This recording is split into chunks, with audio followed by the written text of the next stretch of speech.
बन चुके हैं, जो वजीर और बादशाह के टच में आने के बाद कब अपना रूप बदल ले कुछ कहा नहीं जा सकता है।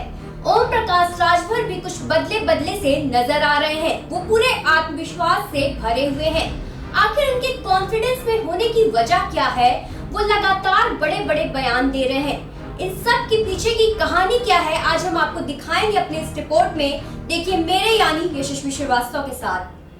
उत्तर प्रदेश की राजनीति में ओम प्रकाश राजभर का सीना इस समय बिल्कुल चौड़ा है। भले ही ओम प्रकाश राजभर को अभी योगी आदित्यनाथ ने अपनी कैबिनेट में जगह नहीं दी है, लेकिन ओम प्रकाश राजभर की 10 उंगलियां घी और सिर कढ़ाई में होता नजर आ रहा है। आत्मविश्वास से भरे हुए ओम प्रकाश राजभर इस समय बड़े बड़े बयान दे रहे हैं। ये वही ओम प्रकाश राजभर हैं जो दिल्ली जाने और केंद्रीय संगठन के शीर्ष नेताओं से मिलने से पहले चुप रहा करते थे, लेकिन अचानक वहां से लौटने के बाद ओम प्रकाश राजभर लोकसभा चुनाव 2024 से पहले हुंकार भरते नजर आ रहे हैं। ओम प्रकाश राजभर ने मेरठ से एक बार फिर एक बड़ा बयान दिया है, लेकिन उस बड़े बयान के पीछे की तमाम राजनीतिक वजह हैं, जिसकी वजह से अब ओम प्रकाश राजभर का बड़बोड़ापन जनता के सामने आ रहा है। आखिर ओम प्रकाश राजभर इतना कॉन्फिडेंट क्यों दिख रहे हैं? इंडिया जंक्शन आज आपको अपनी रिपोर्ट में ये दिखाएगा भी और बताएगा भी।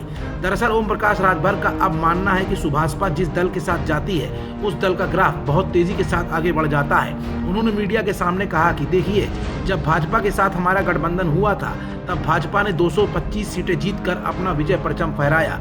एक अल्टीमेटम भरे अंदाज में सुभाषपा प्रमुख ओम प्रकाश राजभर ने कहा कि जैसे ही उन्होंने भाजपा का साथ छोड़ा था तो सीटें 265 पर ही सिमट कर रह गई थी।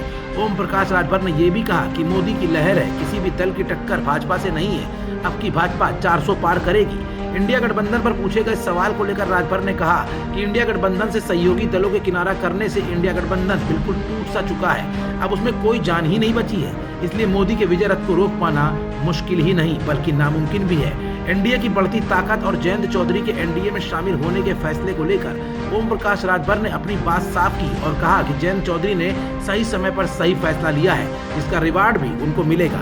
उन्होंने कहा कि जिस तरह से पंजाब रेजिमेंट होती है, सिख रेजिमेंट होती है, उसी तरीके से व्यापारी रेजिमेंट भी होनी चाहिए।